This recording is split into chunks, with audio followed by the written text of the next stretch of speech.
जय हिंद दोस्तों, Sandeep tricky math special YouTube channel में आप सभी का स्वागत है।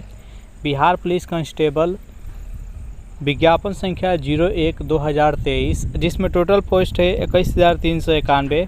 इस पोस्ट के लिए 9th और 10th का जो सिलेबस है इसके अकॉर्डिंग आपके एग्ज़ाम में प्रश्न पूछे जाएंगे। तो NCERT के 100 महत्वपूर्ण MCQ लेकर आए हैं जो कि सिलेक्टेड है GK और GS का। तो इस वीडियो को अंत तक देखिएगा, यहाँ से मैक्सिमम प्रश्न आपके एग्ज़ाम में देखने को मिलेगा। वीडियो स्टार्ट करते हैं और चलते हैं हम प्रश्न की तरफ। पहला प्रश्न है आपके सामने कि अंतर्राष्ट्रीय महिला दिवस कब मनाया जाता है? 6 अप्रैल, 8 मार्च, 18 दिसंबर और 28 अक्टूबर। बताइए यहाँ पर एक नंबर प्रश्न का सही आंसर क्या है? अंतर्राष्ट्रीय महिला दिवस कब मनाया जाता है? जो भी कैंडिडेट यहाँ पर ऑप्शन नंबर बी के साथ जा रहे हैं 8 मार्च बता रहे हैं, बिल्कुल ही सही जवाब है। नेक्स्ट यहाँ पर सेकेंड प्रश्न है आपके सामने कि नौजवान भारत सभा की स्थापना किसने की है? हरदयाल सिंह ने, चित्तरंजन दास ने, सुभाष चंद्र बोस ने और भगत सिंह ने। बताइए यहाँ पर 9 प्रश्न का सही आंसर क्या है? तो नौजवान भारत सभा की स्थापना किसने की? तो भगत सिंह ने। जो भी कैंडिडेट यहाँ पर ऑप्शन नंबर डी के साथ जा रहे हैं, बिल्कुल ही सही जवाब है। नेक्स्ट यहाँ पर 3 प्रश्न है आपके सामने कि कवक की कोशिका भित्ति का मुख्य अवयव होता है। चारों ऑप्शन देख लीजिए और बताइए यहाँ पर 3 प्रश्न का सही आंसर क्या है? तो कवक की कोशिका भित्ति का जो मुख्य अवयव होता है वो काइटिन होता है। जो भी कैंडिडेट यहाँ पर ऑप्शन नंबर ए के साथ जा रहे हैं, बिल्कुल ही सही जवाब है। नेक्स्ट यहाँ पर 4 प्रश्न है कि पॉलिशदार प्रसारण उपकरण किस युग की विशेषता है? चारों ऑप्शन देख लीजिए और बताइए यहाँ पर 4 प्रश्न का सही आंसर क्या है? पॉलिशदार प्रसारण उपकरण किस युग के विशेषता है? तो नव प्रसारण काल का। जो भी कैंडिडेट यहाँ पर ऑप्शन नंबर डी के साथ जा रहे हैं, बिल्कुल ही सही जवाब है। चलिए नेक्स्ट यहाँ पर 5 प्रश्न देख लेते हैं। प्रश्न है आपके सामने कि एफला बीज का उत्पादन होता है जीवाणु के द्वारा, शैवाल के द्वारा, विषाणु के द्वारा और कवक के द्वारा। बताइए यहाँ पर 5 प्रश्न का सही आंसर क्या है? एफला बीज का उत्पादन किसके द्वारा होता है? तो ये कवक के द्वारा होता है। जो भी कैंडिडेट यहाँ पर ऑप्शन नंबर डी के साथ जा रहे हैं, बिल्कुल ही सही जवाब है। चलिए नेक्स्ट यहाँ पर 6 प्रश्न देख लेते हैं। बेहद इंपॉर्टेंट प्रश्न है कि राज्यसभा के सदस्यों के चुनाव की प्रक्रिया ग्रहण की गई है। किस देश के संविधान से यह ग्रहण किया गया है राज्यसभा के चुनाव की प्रक्रिया? जल्दी से बताइए यहाँ पर 6 प्रश्न का सही आंसर क्या है? तो ये दक्षिण अफ्रीका के संविधान से ली गई है। जो भी कैंडिडेट यहाँ पर ऑप्शन नंबर बी के साथ जा रहे हैं, बिल्कुल ही सही जवाब है। और दक्षिण अफ्रीका के संविधान से एक और याद रखिएगा, संविधान संशोधन का जो प्रक्रिया है ये भी दक्षिण अफ्रीका के संविधान से ही ली गई है। नेक्स्ट यहाँ पर 7 प्रश्न है आपके सामने कि मुगल दरबार में प्रमुख चित्रकार कौन था जिसके नेतृत्व में अकबर ने चित्रकला का एक पृथक विभाग स्थापित किया था? इस ऑप्शन को देख लीजिए, चारों ऑप्शन को बताइए यहाँ पर इस प्रश्न का सही आंसर क्या है? तो यहाँ पर 7 प्रश्न का जो भी कैंडिडेट ऑप्शन नंबर ए के साथ जा रहे हैं, अब्दुस सम्मद, बिल्कुल ही सही जवाब। इसका राइट आंसर है ऑप्शन नंबर ए। चलिए नेक्स्ट यहाँ पर 8 प्रश्न देख लेते हैं। बेहद इंपॉर्टेंट प्रश्न है कि कृषि का काटो और जलाओ प्रतिरूप भारत के किस राज्य प्रदेश में प्रचलित है? पूर्वी, पश्चिमी, उत्तर, दक्षिणी और उत्तर पूर्वी। बताइए यहाँ पर 8 प्रश्न का सही आंसर क्या है?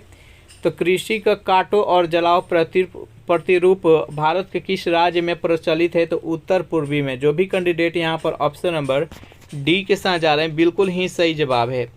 नेक्स्ट यहाँ पर 9 प्रश्न है आपके सामने कि निम्नलिखित में से किसने रैयतवारी बंदोबस्त आरंभ किया था? लॉर्ड कॉर्नवालिस ने, थॉमस मुनरो ने, सर जॉन शोर ने और वारेन हेस्टिंग्स ने। बताइए यहाँ पर 9 प्रश्न का सही आंसर क्या है? तो निम्नलिखित में से किसने रैयतवारी बंदोबस्त आरंभ की थी? तो जो भी कैंडिडेट यहाँ पर ऑप्शन नंबर बी के साथ जा रहे हैं, थॉमस मुनरो बता रहे हैं, बिल्कुल ही सही जवाब। इसका राइट आंसर है ऑप्शन नंबर बी। 10 प्रश्न है आपके सामने कि पश्चिम बंगाल में होने वाले मानसून पूर्व की वर्षा को कहते हैं चेरी ब्लॉसम, चाय वर्षा, बड़ी बिल्ला और काल बैसाखी, जिसका नार्वेस्टर भी बोला जाता है। जल्दी से बताइए यहाँ पर 10 प्रश्न का सही आंसर क्या है? तो पश्चिम बंगाल में होने वाली मानसून पूर्व की वर्षा को काल बैसाखी कहा जाता है। जो भी कैंडिडेट यहाँ पर ऑप्शन नंबर डी के साथ जा रहे हैं, बिल्कुल ही सही जवाब है।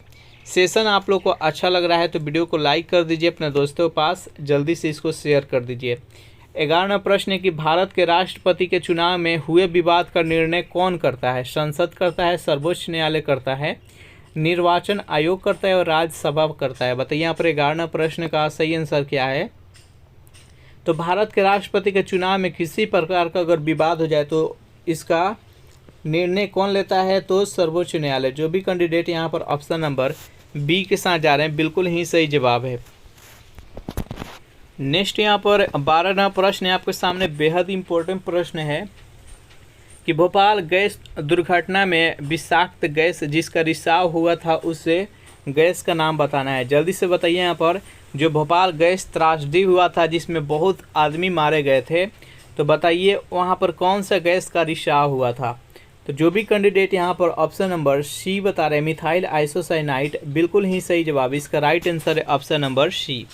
चलिए नेक्स्ट यहाँ पर 13वां प्रश्न है आपके सामने, बेहद इंपॉर्टेंट प्रश्न है। जितने भी प्रश्न कराए जा रहे हैं ऐसा ही प्रश्न आपके एग्जाम में आने की संभावना है।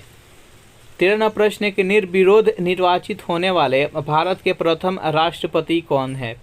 जल्दी से बताइए यहाँ पर 13वां प्रश्न का सही आंसर क्या है? तो नीलम संजीव रेड्डी। जो भी कैंडिडेट यहाँ पर ऑप्शन नंबर डी के साथ जा रहे हैं बिल्कुल ही सही जवाब है। नेक्स्ट यहाँ पर 14वां प्रश्न है आपके सामने, बेहद इंपॉर्टेंट प्रश्न है कि निम्न में से कौन सा हाइड्रोजन का समस्थानिक नहीं है?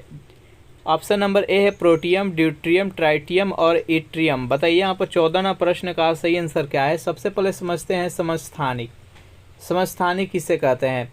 तो एक ही तत्व के परमाणु संख्या समान हो और परमाणु द्रव्यमान अलग अलग हो तो उसको समस्थानिक कहते हैं। जैसे यहाँ पर 3 हाइड्रोजन देख सकते हैं, यहाँ पर सभी का परमाणु संख्या 1 है लेकिन द्रव्यमान अलग अलग है। यहाँ पर जो प्रोटियम होता है, प्रोटियम का परमाणु संख्या 1 होता है और द्रव्यमान भी 1 होता है। जो ड्यूट्रियम होता है जिसको भारी जल जहाँ जिससे बनता है, इसका परमाणु संख्या 1 होता है, परमाणु द्रव्यमान अलग होता है यानी 2 होता है। और यहाँ पर जो ट्राइटियम होता है इसका परमाणु संख्या 1 होता है, परमाणु द्रव्यमान 3 होता है। तो देख सकते हैं यहाँ पर सभी का परमाणु संख्या 1 है लेकिन परमाणु द्रव्यमान सभी का अलग अलग है, इसको ही समस्थानिक कहते हैं। तो यहाँ पर प्रोटियम, ड्यूट्रियम और ट्राइटियम ये हाइड्रोजन का 3 समस्थानिक होता है और यहाँ पे इट्रियम नहीं है, तो इसका राइट आंसर है ऑप्शन नंबर डी। नेक्स्ट यहाँ पर 15वां प्रश्न है आपके सामने कि भारत में बाजार नियंत्रण प्रणाली किस सुल्तान द्वारा लागू की गई थी? अलाउद्दीन खिलजी के द्वारा, बलबन के द्वारा, फिरोज शाह तुगलक के द्वारा, मोहम्मद बिन तुगलक के द्वारा। बताइए यहाँ पर 15वां प्रश्न का सही आंसर क्या है? तो भारत में बाजार नियंत्रण प्रणाली किस सुल्तान के द्वारा लागू की गई थी?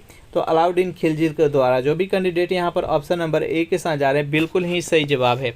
चलिए नेक्स्ट यहाँ पर 16वां प्रश्न है आपके सामने, बेहद इंपॉर्टेंट प्रश्न है कि अकबर द्वारा 1567 से 68 ईस्वी में चित्तौड़ पर आक्रमण के समय मेवाड़ के शासक कौन था? महाराणा सांगा था, बी है कि राजा राणा उदय सिंह थे, सी है कि महाराणा प्रताप थे और डी है राणा अमर सिंह थे। बताइए इस प्रश्न का सही आंसर क्या है? तो जो भी कैंडिडेट यहाँ पर ऑप्शन नंबर बी के साथ जाने, राणा उदय सिंह, बिल्कुल ही सही जवाब है। चलिए नेक्स्ट यहाँ पर 17वां प्रश्न है, बेहद इंपॉर्टेंट प्रश्न है कि पटाखों से निकलने वाली हरी ज्वाला निम्न में से किसका कारण उत्पन्न होती है? जब रात में हम पटाखा जलाते हैं तो हरा ग्रीन कलर का जो कलर निकलता है वो किसका कारण होता है? तो बेरियम के कारण। जो भी कैंडिडेट ऑप्शन नंबर डी के साथ जा रहे हैं बिल्कुल ही सही जवाब है। नेक्स्ट यहाँ पर 18वां प्रश्न है कि लोकसभा के प्रथम विपक्ष के नेता कौन थे? जल्दी से बताइए यहाँ पर 18वां प्रश्न का सही आंसर क्या है? तो जो भी कैंडिडेट यहाँ पर ऑप्शन नंबर सी के साथ जा रहे हैं, राम सुभग सिंह, बिल्कुल ही सही जवाब। जल्दी से कमेंट कीजिए कि लोकसभा के प्रथम अध्यक्ष कौन थे? जल्दी से कमेंट कीजिए। नेक्स्ट यहाँ पर 19वां प्रश्न है आपके सामने कि गारो खासी जयंतीय पहाड़ी किस राज्य में स्थित है? बताइए यहाँ पर 19वां प्रश्न का सही आंसर क्या है? गारो खासी जयंतीय पहाड़ी है जो कि किस राज्य में स्थित है? तो ये मेघालय में स्थित है। इसका राइट आंसर है ऑप्शन नंबर बी। और गारो खासी जयंतिया वहाँ के प्रचलित जनजाति भी है जो कि इसी पहाड़ी पर निवास करते हैं। नेक्स्ट यहाँ पर 20वां प्रश्न है आपके सामने, डेविस कप का संबंध किस खेल से है? जल्दी से बताइए यहाँ पर 20वां प्रश्न का सही आंसर क्या है? ये बार बार एग्जाम में पूछा जाता है डेविस कप। तो देखिए डेविस में लास्ट में स है और टेनिस का स है, तो इससे रिलेट करके याद रखिएगा। डेविस कप किस खेल से संबंधित है? तो टेनिस से। जो भी कैंडिडेट ऑप्शन नंबर सी के साथ जा रहे हैं बिल्कुल ही सही जवाब है। अगर इस सेशन का आपको पीडीएफ चाहिए तो उसके लिए टेलीग्राम ग्रुप बना दिए जिसका लिंक इसी वीडियो के नीचे डिस्क्रिप्शन में मिल जाएगा, वहां से ज्वाइन करके इसका पीडीएफ डाउनलोड करके आप प्रैक्टिस कर सकते हैं। 21वां प्रश्न है कि राष्ट्रपति के द्वारा किसी अपराध में दंड को कुछ समय के लिए निलंबन करना कहलाता है? क्षमा कहलाता है, परिहार कराता है, विराम या प्रविलंबन कहा जाता है? जल्दी से बताइए यहाँ पर 21वां प्रश्न का सही आंसर क्या है। 21वां प्रश्न का जो भी कैंडिडेट यहाँ पर ऑप्शन नंबर डी के साथ जा रहे हैं, प्रविलंबन, बिल्कुल ही सही जवाब। इसका राइट आंसर है ऑप्शन नंबर डी। नेक्स्ट यहाँ पर 22वां प्रश्न है आपके सामने कि मिनी माटा जो रोग होता है निम्नलिखित में से किसके सेवन से होता है? जल्दी से बताइए यहाँ पर इस प्रश्न का सही आंसर क्या है। तो जो मिनी माटा रोग होता है किसके सेवन से होता है? तो मरकरी यानी पारा। जो भी कैंडिडेट यहाँ पर ऑप्शन नंबर बी के साथ जा रहे हैं, बिल्कुल ही सही जवाब है। नेक्स्ट यहाँ पर 23वां प्रश्न है आपके सामने कि भारत में तटीय सीमा वाले राज्यों की संख्या कितना है? जल्दी से बताइए यहाँ पर 23वां प्रश्न का सही आंसर क्या है। तो देखिए, भारत में तटीय सीमा वाले राज्यों की संख्या 9 है और सबसे अधिक तटीय सीमा किस राज्य का है? तो गुजरात का। याद रखिएगा कौन कौन सा राज्य है। तो देखिए यहाँ पर हो गया गुजरात, गुजरात के बाद से महाराष्ट्र, महाराष्ट्र के बाद से कर्नाटक, फिर यहाँ पर गोवा, गोवा के बाद यहाँ पर केरल, केरल के बाद से यहाँ पर तमिलनाडु, आंध्र प्रदेश, उड़ीसा और पश्चिम बंगाल। ये 9 राज्य है जो कि तटीय सीमा बनाता है। इसका राइट आंसर है ऑप्शन नंबर सी। नेक्स्ट यहाँ पर 24वां प्रश्न है कि पातशाहनामा का रचयिता कौन है? चारों ऑप्शन देख लीजिए और बताइए यहाँ पर 24वां प्रश्न का सही आंसर क्या है। बेहद इंपॉर्टेंट प्रश्न है। पातशाहनामा का रचयिता कौन है? तो अब्दुल हमीद लाहौरी। जो भी कैंडिडेट यहाँ पर ऑप्शन नंबर सी के साथ जा रहे हैं, बिल्कुल ही सही जवाब है। चलिए नेक्स्ट यहाँ पर 25वां प्रश्न है आपके सामने। बेहद इंपॉर्टेंट प्रश्न है कि गांधी सागर बांध निम्नलिखित में से किसका हिस्सा है? चंबल का, सरदार सरोवर का, हीराकुंड का और कोसी का। बताइए यहाँ पर 25वां प्रश्न का सही आंसर क्या है। तो जो गांधी सागर बांध है ये चंबल नदी पर है। जो भी कैंडिडेट ऑप्शन नंबर सी ए के साथ जा रहे हैं, सॉरी, बिल्कुल ही सही जवाब। सरदार सरोवर बांध है जो कि नर्मदा नदी पर है। हीराकुंड बांध है जो कि महानदी पर है और कोसी नदी पर कोसी बांध है। नेक्स्ट क्वेश्चन देखते हैं यहाँ पर 26वां प्रश्न है आपके सामने कि निम्नलिखित में से भारत में सदाबहार वन कहाँ पाए जाते हैं? असम में, राजस्थान में, पंजाब में और उत्तर प्रदेश में। बताइए यहाँ पर 26वां प्रश्न का सही आंसर क्या है। तो देखिए, सदाबहार वन कहाँ पर पाए जाते हैं? जहाँ पर वर्षा अधिक होता है वहीं पर सदाबहार वन पाए जाते हैं। तो यहाँ पर असम में वर्षा अधिक होता है, इसलिए सदाबहार वन कहाँ पाए जाते हैं? तो असम में पाए जाते हैं। जो भी कैंडिडेट यहाँ पर ऑप्शन नंबर ए के साथ जा रहे हैं, बिल्कुल ही सही जवाब है। नेक्स्ट यहाँ पर 27वां प्रश्न है कि यॉर्कर जो शब्द है ये किस खेल से संबंधित है? जल्दी से बताइए यहाँ पर 27वां प्रश्न का सही आंसर क्या है। तो ये क्रिकेट से है। इसका राइट आंसर है ऑप्शन नंबर ए।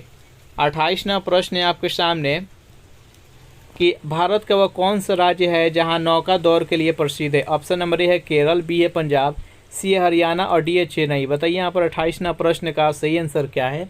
तो भारत का कौन सा राज्य है जो कि नौका दौरे के लिए प्रसिद्ध है? तो वह केरल है। जो भी कैंडिडेट यहाँ पर ऑप्शन नंबर ए के साथ जा रहे हैं, बिल्कुल ही सही जवाब है। चलिए नेक्स्ट यहाँ पर 29वां प्रश्न है आपके सामने। बेहद इंपॉर्टेंट प्रश्न है कि भारत का वह कौन सा राज्य है जहाँ विश्व के थोरियम का विशाल भंडार है? जो भारत है ये थोरियम उत्पादन में सबसे अधिक है, विश्व में 1 नंबर पर आता है। और ये भारत के कौन से राज्य में सबसे अधिक इसका भंडार है? जल्दी से बताइए यहाँ पर 29वां प्रश्न का सही आंसर क्या है। जो भी कैंडिडेट यहाँ पर ऑप्शन नंबर ए के साथ जा रहे हैं, केरल बता रहे हैं, बिल्कुल ही सही जवाब है।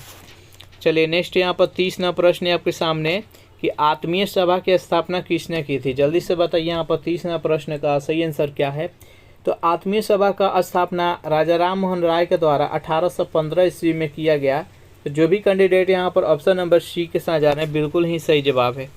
नेक्स्ट यहाँ पर 31वां प्रश्न है आपके सामने कि न्यूक्लियस के बाहर डीएनए मिलता है, कहाँ पर मिलता है? गोल्जिकाय में, राइबोसोम में, अंतःप्रद्रवी जालिका में और माइटोकॉन्ड्रिया में। बताइए यहाँ पर 31वां प्रश्न का सही आंसर क्या है। तो न्यूक्लियस के बाहर डीएनए किस में मिलता है? तो माइटोकॉन्ड्रिया। जो भी कैंडिडेट यहाँ पर ऑप्शन नंबर डी के साथ जा रहे हैं, बिल्कुल ही सही जवाब है। नेक्स्ट यहाँ पर 32वां प्रश्न है कि निम्नलिखित गुप्त शासकों में से किसने अश्वमेघ यज्ञ संपादित किया था? चंद्रगुप्त प्रथम ने, समुद्रगुप्त ने, चंद्रगुप्त द्वितीय ने और श्रीगुप्त ने। बताइए यहाँ पर 32वां प्रश्न का सही आंसर क्या है। तो कौन से गुप्त शासक थे जो कि अश्वमेघ यज्ञ संपादित कराया था? तो जो भी कैंडिडेट यहाँ पर ऑप्शन नंबर बी के साथ जा रहे हैं, समुद्रगुप्त बता रहे हैं, बिल्कुल ही सही जवाब है। नेक्स्ट यहाँ पर 33वां प्रश्न है आपके सामने, निम्नलिखित में से कौन प्रधानमंत्री बनने से पहले मुख्यमंत्री नहीं रहे? जल्दी से बताइए यहाँ पर 33वां प्रश्न का सही आंसर क्या है। और भारत के कौन ऐसे प्रधानमंत्री थे जो कि पहले मुख्यमंत्री नहीं थे, डायरेक्ट प्रधानमंत्री बने थे? तो गुलजारी लाल नंदा। जो भी कैंडिडेट यहाँ पर ऑप्शन नंबर डी के साथ जा रहे हैं, बिल्कुल ही सही जवाब है। चलिए नेक्स्ट यहाँ पर 34वां प्रश्न है आपके सामने, निम्नलिखित में से कनिष्क की राजधानी कौन सी थी? जल्दी से बताइए यहाँ पर 34वां प्रश्न का सही आंसर क्या है। तो कनिष्क की राजधानी कहाँ पर थी? तो पुरुषपुर यानी पेशावर। जो भी कैंडिडेट यहाँ पर ऑप्शन नंबर ए के साथ जा रहे हैं, बिल्कुल ही सही जवाब है। नेक्स्ट यहाँ पर 35वां प्रश्न है कि अंतर्राष्ट्रीय श्रम संगठन का मुख्यालय स्थित है जेनेवा, वाशिंगटन, रोम और पेरिस। बताइए यहाँ पर 35वां प्रश्न का सही आंसर क्या है।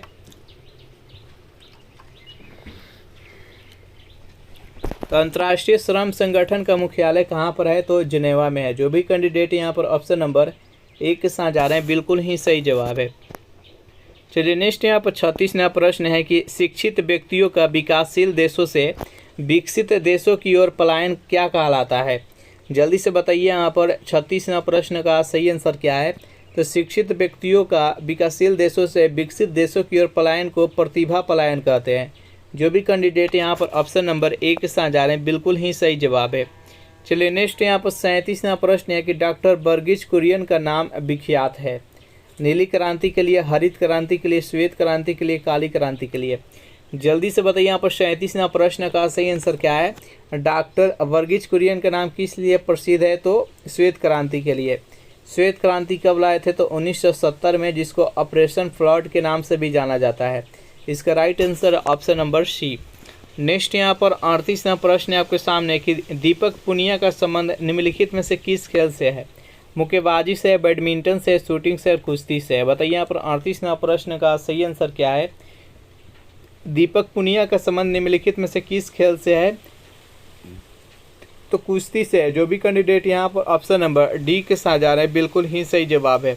चलिए यहाँ पर 39वां प्रश्न है आपके सामने कि पद्म विभूषण विजेता डॉक्टर भूपेन हजारिका का संबंध निम्नलिखित में से किस क्षेत्र से है?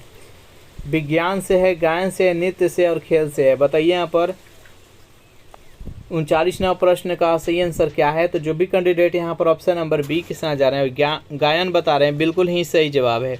40वां प्रश्न है कि आवृत्ति के आधार पर भारत में मुख्यतः भूकंप संभावित क्षेत्र स्थित है। चारों ऑप्शन देख लीजिए और बताइए यहाँ पर 40वां प्रश्न का सही आंसर क्या है। तो हिमालय और कच्छ की क्षेत्र। जो भी कैंडिडेट ऑप्शन नंबर बी के साथ जा रहे हैं, बिल्कुल ही सही जवाब है। चलिए 41वां प्रश्न है कि सुआ निम्नलिखित में से किसकी राजधानी है? चारों ऑप्शन देख लीजिए और बताइए यहाँ पर 41वां प्रश्न का सही आंसर क्या है। सुआ निम्नलिखित में से किस देश की राजधानी है? तो फिजी का है। जो भी कैंडिडेट यहाँ पर ऑप्शन नंबर सी के साथ जा रहे हैं, बिल्कुल ही सही जवाब है। वीडियो आप लोगों को अच्छा लग रहा है तो जल्दी से वीडियो को लाइक और अपने दोस्तों के पास जल्दी शेयर कर दीजिए। 42वां प्रश्न है कि निम्न में से कौन से पंचायती राज व्यवस्था के अंग है? ग्राम सभा, ग्राम पंचायत, ब्लॉक समिति और जिला परिषद। बताइए यहाँ पर 42वां प्रश्न का सही आंसर क्या है। तो पंचायती राज व्यवस्था के निम्नलिखित में से कौन सा अंग है? तो ग्राम सभा है। जो भी कैंडिडेट यहाँ पर ऑप्शन नंबर ए के साथ जा रहे हैं, बिल्कुल ही सही जवाब है। नेक्स्ट यहाँ पर 43वां प्रश्न है कि भारत द्वारा तैयार किया गया सुपर कंप्यूटर का नाम क्या है? धर्म, परम, प्रथम और एनयाक। बताइए यहाँ पर इस प्रश्न का सही आंसर क्या है। तो भारत द्वारा तैयार किया गया सुपर कंप्यूटर का नाम क्या है? तो परम है। जो भी कैंडिडेट यहाँ पर ऑप्शन नंबर बी के साथ जा रहे हैं, बिल्कुल ही सही जवाब है। 44वां प्रश्न है निम्नलिखित में से कौन सा शब्द भारतीय संविधान के प्रस्तावना में नहीं है? बंधुता, संप्रभुता, समाजवाद और संघवाद। बताइए यहाँ पर 44वां प्रश्न का सही आंसर क्या है। तो भारतीय संविधान का जो प्रस्तावना है उसमें कौन सा शब्द नहीं है? तो संघवाद नहीं है। जो भी कैंडिडेट ऑप्शन नंबर डी के साथ जा रहे हैं, बिल्कुल ही सही जवाब है। नेक्स्ट यहाँ पर 45वां प्रश्न है आपके सामने कि a century is not enough निम्नलिखित में से किस क्रिकेटर की आत्मकथा है? वीवीएस लक्ष्मण का, सचिन तेंदुलकर का, विराट कोहली का और सौरभ गंगुली का। बताइए इस प्रश्न का सही आंसर क्या है। तो ये सेंचुरी इज नॉट एनफ ये किसकी आत्मकथा है? तो सौरभ गंगुली का। जो भी कैंडिडेट ऑप्शन नंबर डी के साथ जा रहे हैं, बिल्कुल ही सही जवाब है। 46वां प्रश्न है, ब्रिटिश प्रधानमंत्री रैमजे मैकडोनाल्ड द्वारा सांप्रदायिक पंचायत की घोषणा की गई थी। चारों ऑप्शन देख लीजिए और बताइए यहाँ पर 46वां प्रश्न का सही आंसर क्या है। तो जो भी कैंडिडेट यहाँ पर ऑप्शन नंबर ए के साथ जा रहे हैं, अगस्त 1932, बिल्कुल ही सही जवाब। इसका राइट आंसर है ऑप्शन नंबर ए। नेक्स्ट यहाँ पर 47वां प्रश्न है आपके सामने, इनमें से भारत के किस राज्य में द्विसदनीय व्यवस्थापिका है? गुजरात, केरल, राजस्थान और बिहार। बताइए यहाँ पर 47वां प्रश्न का सही आंसर क्या है। तो जो भी कैंडिडेट यहाँ पर ऑप्शन नंबर डी के साथ जा रहे हैं, बिहार बता रहे हैं, बिल्कुल ही सही जवाब है। चलिए नेक्स्ट यहाँ पर 48वां प्रश्न है आपके सामने कि आगरा शहर का संस्थापक कौन था? जल्दी से बताइए यहाँ पर 48वां प्रश्न का सही आंसर क्या है। तो आगरा शहर का संस्थापक कौन था? तो सिकंदर लोदी। जो भी कैंडिडेट यहाँ पर ऑप्शन नंबर ए के साथ जा रहे हैं, बिल्कुल ही सही जवाब है। नेक्स्ट यहाँ पर 49वां प्रश्न है कि इटायुपू बांध जो दुनिया के सबसे बड़े बांधों में से एक है, वह किस नदी पर स्थित है? चारों ऑप्शन देख लीजिए और बताइए यहाँ पर 49वां प्रश्न का सही आंसर क्या है। तो पराना नदी पर। जो भी कैंडिडेट यहाँ पर ऑप्शन नंबर बी के साथ जा रहे हैं, बिल्कुल ही सही जवाब है। नेक्स्ट यहाँ पर 50वां प्रश्न है आपके सामने कि बुश वर्ल्ड घास स्थल पाए जाते हैं न्यूजीलैंड में, अर्जेंटीना में, दक्षिणी अफ्रीका में और ऑस्ट्रेलिया में। बताइए यहाँ पर 50वां प्रश्न का सही आंसर क्या है। तो जो भी कैंडिडेट यहाँ पर ऑप्शन नंबर सी के साथ जा रहे हैं, यानी दक्षिणी अफ्रीका, बिल्कुल ही सही जवाब है। इसका राइट आंसर है ऑप्शन नंबर सी। चलिए नेक्स्ट यहाँ पर 51वां प्रश्न है आपके सामने कि पारिस्थितिकीय तंत्र के दो संघटक होते हैं, जो है जीव और अजीव, जंतु, पादप, वृक्ष और खरपतवार, और मेढक और मानव। बताइए यहाँ पर 51वां प्रश्न का सही आंसर क्या है। तो 51वां प्रश्न का जो भी कैंडिडेट यहाँ पर ऑप्शन नंबर ए के साथ जा रहे हैं, जीव और अजीव बता रहे हैं, बिल्कुल ही सही जवाब है। चलिए नेक्स्ट यहाँ पर 52वां प्रश्न है कि मेंडल ने मटर पर किए अपने प्रयोगों के लिए निम्न में से कौन से लक्षण का चयन नहीं किया था? बताइए यहाँ पर इस प्रश्न का सही आंसर क्या है। तो फूलों की स्थिति, बीज का रंग, फूलों का रंग और फूलों की आकृति, ये तीनों का लक्षण जांच किए थे, फूलों की स्थिति नहीं। जो भी कैंडिडेट यहाँ पर ऑप्शन नंबर बी के साथ जा रहे हैं, बिल्कुल ही सही जवाब है। नेक्स्ट यहाँ पर 53वां प्रश्न है आपके सामने कि भारत में वायु सेना दिवस कब मनाया जाता है? बताइए इस प्रश्न का सही आंसर क्या है। तो भारत में देखिए वायु सेना दिवस है जो कि 8 अक्टूबर को मनाया जाता है, जल सेना दिवस है जो कि 4 दिसंबर को मनाया जाता है, थल सेना दिवस है जो कि 15 जनवरी को मनाया जाता है। तीनों याद रखिएगा। इस प्रश्न का राइट आंसर है ऑप्शन नंबर सी। नेक्स्ट यहाँ पर 54वां प्रश्न है आपके सामने, निम्न में से किस राज्य में काली मिट्टी प्रचुर मात्रा में पाई जाती है? बिहार में, राजस्थान में, झारखंड में और गुजरात में। बताइए इस प्रश्न का सही आंसर क्या है। तो सबसे जो काली मिट्टी अधिक पाई जाती है वो गुजरात में पाई जाती है। जो भी कैंडिडेट ऑप्शन नंबर डी के साथ जा रहे हैं, बिल्कुल ही सही जवाब है। और काली मिट्टी किस फसल के लिए उपयुक्त है? तो ये कपास की खेती के लिए सबसे उपयुक्त है। इसका राइट आंसर है ऑप्शन नंबर डी। चलिए नेक्स्ट यहाँ पर 55वां प्रश्न है कि वायु दाब को मापने वाला यंत्र कहलाता है। चारों ऑप्शन देख लीजिए और बताइए यहाँ पर 55वां प्रश्न का सही आंसर क्या है। तो देखिए वायु दाब का जो मापने वाला यंत्र होता है ये बैरोमीटर होता है। जो भी कैंडिडेट ऑप्शन नंबर ए के साथ जा रहे हैं, बिल्कुल ही सही जवाब है। नेक्स्ट यहाँ पर 56वां प्रश्न है आपके सामने कि भारत का राष्ट्रीय जलीय जीव निम्न में से कौन है? चारों ऑप्शन देख लीजिए और बताइए यहाँ पर 56वां प्रश्न का सही आंसर क्या है। तो भारत का राष्ट्रीय जलीय जीव में से कौन सा है? तो गैंगेटिक डॉल्फिन है। जो भी कैंडिडेट ऑप्शन नंबर बी के साथ जा रहे हैं, बिल्कुल ही सही जवाब है। चलिए नेक्स्ट यहाँ पर 57वां प्रश्न है आपके सामने कि सत्य शोधक समाज को निम्नलिखित में से किसने शुरू किया था? चारों ऑप्शन देख लीजिए और बताइए यहाँ पर 57वां प्रश्न का सही आंसर क्या है। तो सत्य शोधक समाज निम्नलिखित में से किसने शुरू किया था? तो ज्योतिबा राव फुले। जो भी कैंडिडेट यहाँ पर ऑप्शन नंबर डी के साथ जा रहे हैं, बिल्कुल ही सही जवाब है। इसका राइट आंसर है ऑप्शन नंबर डी। चलिए नेक्स्ट यहाँ पर 58वां प्रश्न है आपके सामने कि भारत में जो पैन नंबर होता है, पैन कार्ड होता है, उससे अक्षरों की या संख्याओं की संख्या कितना होता है? जल्दी से बताइए। तो उस पर 10 होता है। जो भी कैंडिडेट ऑप्शन नंबर डी के साथ जा रहे हैं, बिल्कुल ही सही जवाब है। चलिए नेक्स्ट यहाँ पर 59वां प्रश्न है आपके सामने कि अपाचे जो हेलीकॉप्टर है निम्नलिखित में से किस देश से उत्क्रमित है? बताइए यहाँ पर 59वां प्रश्न का सही आंसर क्या है। तो अपाचे हेलीकॉप्टर किस देश से उत्क्रमित है? तो ये अमेरिका से है। जो भी कैंडिडेट ऑप्शन नंबर सी के साथ जा रहे हैं बिल्कुल ही सही जवाब है। नेक्स्ट यहाँ पर 60वां प्रश्न है आपके सामने कि महात्मा गांधी का भारत में पहला सत्याग्रह किस स्थान पर था? दिल्ली, अहमदाबाद, बारदौली और चंपारण। बताइए यहाँ पर 60वां प्रश्न का सही आंसर क्या है। तो महात्मा गांधी का जो पहला सत्याग्रह किस स्थान से शुरू हुआ? तो बिहार के चंपारण से 1917 में चंपारण सत्याग्रह आंदोलन। तो इसका राइट आंसर है ऑप्शन नंबर डी। इस प्रकार से सेशन यहीं पर समाप्त हो रहा है। सेशन आप लोग को कैसा लगा जरूर कमेंट करके बताइएगा। सेशन आप लोग को अच्छा लगा हो तो वीडियो को लाइक कर दीजिए, अपने दोस्तों के पास शेयर कर दीजिए। जो भी कैंडिडेट अभी तक इस चैनल को सब्सक्राइब नहीं किए होंगे तो चैनल को फटाफट सब्सक्राइब कर दीजिए। Thanks for watching this video. मिलते हैं नेक्स्ट वीडियो में।